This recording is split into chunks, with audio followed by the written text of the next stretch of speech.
Welcome back, our dear viewers. As we have promised at the beginning of the show, we are going to talk today about the situation in South Sudan. And to shed more light on that topic, we are very much delighted to have with us our very dear guest in the studio, Ambassador Soad Shalaby. She is a former assistant to the foreign minister. Hello, Mrs. Ambassador. Hello. Ambassador Soad, how do you read the current developments taking place in South Sudan? Well, it's very serious because as we know that there had been an influx of refugees going to different countries in the center of Africa, going to Uganda, Ethiopia, Sudan, and of course it is very dangerous for all these countries to receive all these refugees without proper agreement with UNHCR so that they can provide shelters and food, so they will be exposed to famine and hunger, and it will be a real serious problem for these countries who are neighboring South Sudan. And for South Sudan itself, they are unable to keep these people, their own people, without escaping the violence that has erupted since last year, or since 2 years actually, since the peace plan was broken. So I think that countries in the region and international organizations should be responsible, or should at least shed light on these problems and try to help as much as possible. Ambassador Soad, how do you expect the dire humanitarian situation in the region like South Sudan to impact the feuding parties there? Of course, it is the biggest issue that has been there, because why did South Sudan got independence in the first place? Because they were promising their South Sudanese people that they will be living a better future, and they will have their own resources exploited, and they will have flourish their economy. But unfortunately, since they got their independence, the fight broke over of course, the authorization and who has the power in the country. And of course, as you know, Garang has died in an accident, and Salva Kiir was not so popular like Garang. So it was the independence took place during Garang time, and he was very enthusiastic about this, and he was going to take his country to a second level, which is a higher prosperity level. But Salva Kiir is not so charismatic and so popular like Garang, but he has also tried his best in order to pull his country out of this problem. But still the peace plan was not respected by both parties. And Machar wanted to become a leader of the country, and his tribe also, but Salva Kiir is not able to pull his country out of this problem. And of course the humanitarian crisis is pulling this country down very fast. Because Ambassador Soad, the UN officially did announce that there is a famine in certain region in South Sudan. What can the international body do to stop such a humanitarian crisis taking place there? Of course, there are many organizations that are working on this. UNHCR, Oxfam, and WFP, and many countries are trying to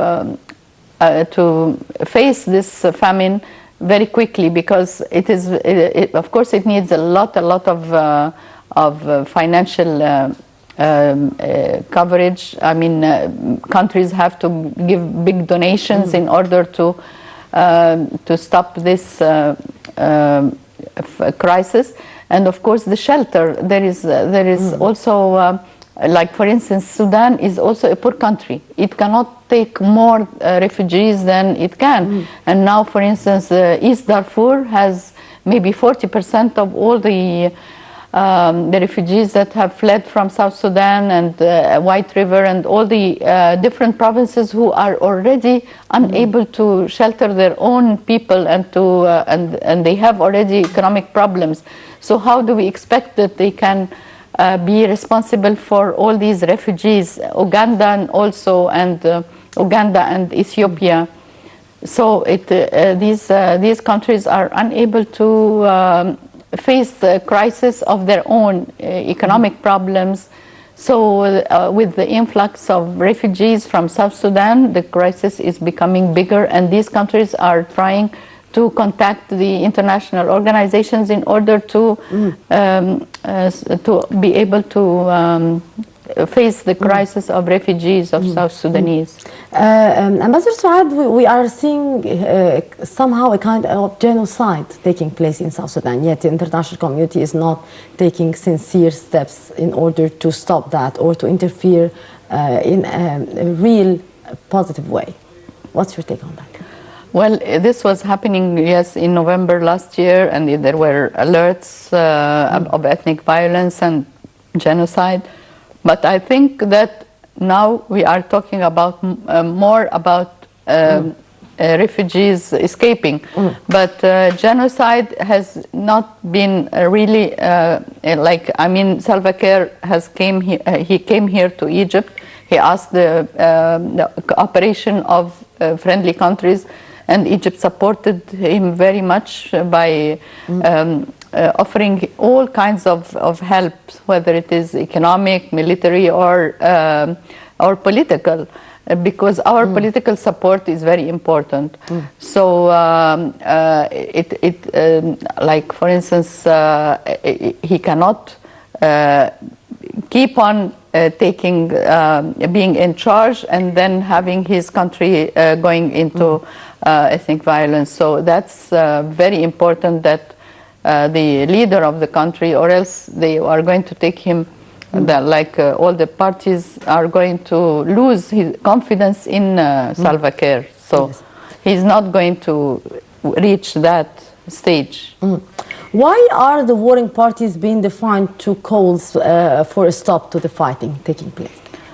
Well, because, you know, it's always the fight for economic resources, and each leader of the tribe want to have his own people ruling, and he wants his. It's a fight for authority and also for economic power, because tribes in South Sudan are numerous, and they have political impact, and they also would like to have economic empowerment over the region where there is oil, where there are mineral resources. And I mean, before they got independence, they knew that it is an oil-rich country, and it is going to be rich if exploration take place and if it is exploited. But if they keep on fighting, and if all the factions are not giving a chance for the investment opportunities that they have, then it will continue to lag behind, and the poverty and the famine and all these problems that they are facing are going to continue.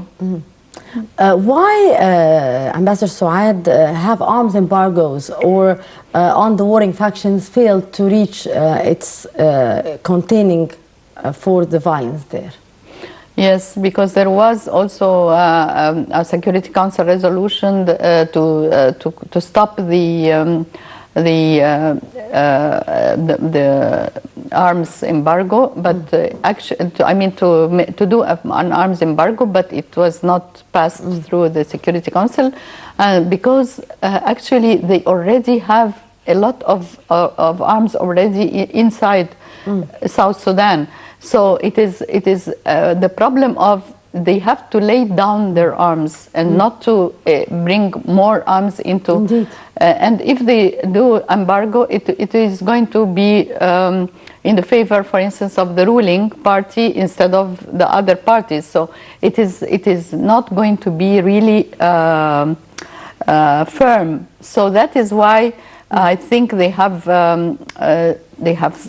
postponed this embargo until the situation is more peaceful and the parties decide to put down their arms and stick to the peace agreement, which was signed in 2015. Exactly, the peace agreement which was signed in 2015, yet we did not see real results on the ground. Yes. How can we find a way out here to the conflict?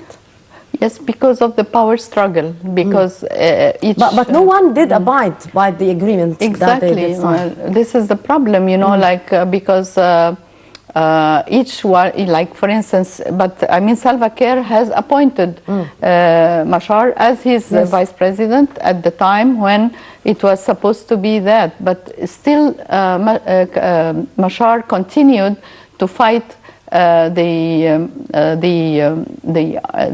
army of Salva Kiir, and they killed many of his supporters, and that has erupted the fight again. So Machar left, and he is not allowed back in the country, and it is going to be difficult to stick to the old agreement. They have to sit down again, or they have to abide by the rules. But they have other problems now that are facing them, that they don't fall back. I mean, they don't stick to the peace agreement, and that is why they have to first lay down the arms, go to the parliament, and check with the rules and regulations of that have to be respected by all the parties. Which regional players could intervene in order to find or to help in finding a solution for the crisis taking place in South Sudan? I think Egypt, because it is not one of the neighboring countries, not directly. They are Nile Basin country. Indeed. And we need their support for our problems with the Nile Basin countries. And they have also good relations with other neighbors, like for instance Uganda and Ethiopia. But still, with Sudan, I don't think that they can depend on Sudan, because with Sudan they have a lot of problems, especially with all the refugees that are fleeing to the provinces in Sudan. But I think Egypt can play a good role, and we are actually we are supporting them by giving them a lot of scholarships in our universities, and we are giving them training courses, and in policing, in military, in everything. We are in all the fields of education also. We are giving them training courses, and we are supporting them by offering medical support, doctors, and a hospital in Juba. I mean, so Egypt could be one of the biggest players in the South Sudanese crisis.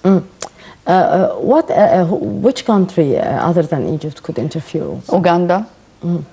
Uganda is receiving a lot of refugees from South Sudan, and they can also play a bigger role, because they are a stable player in the region, and they can afford to help those by also giving them a lot of support. But mainly the international organizations and the international community, they have to be also responsible for something like this, because they all witnessed the agreement, and they all witnessed the independence, and they have to support this new country, this small country, this poor country, to flourish and to become a regional player in the South Sudan. Ambassador Soad, what can the EU do in order to convince the feuding parties in South Sudan to come back to the negotiating table? Also, this is and to abide by the agreements, because we have seen many agreements signed, we have seen many meetings taking place, but nothing concrete on the ground yet. Yes. The African Union is also a very big player, and also they have already an assistant to the Secretary General of the EU, and he is also trying his best to stick to have the rival parties stick to the peace plan, and also there is a lot of situations and meetings that have taken place in the African Union summits that took place in Addis, for instance, last month in January. And they have been very supportive to Salva Kiir in order to get over this situation. Dr. Soad, from your point of view, with the interference of many regional countries and with the international community and the African Union, of course, do you believe that real solution could be reached on the ground? Yes, of course, they have all the reasons to have, if they decide, because there has to be a political will, and political will comes from within, not from without.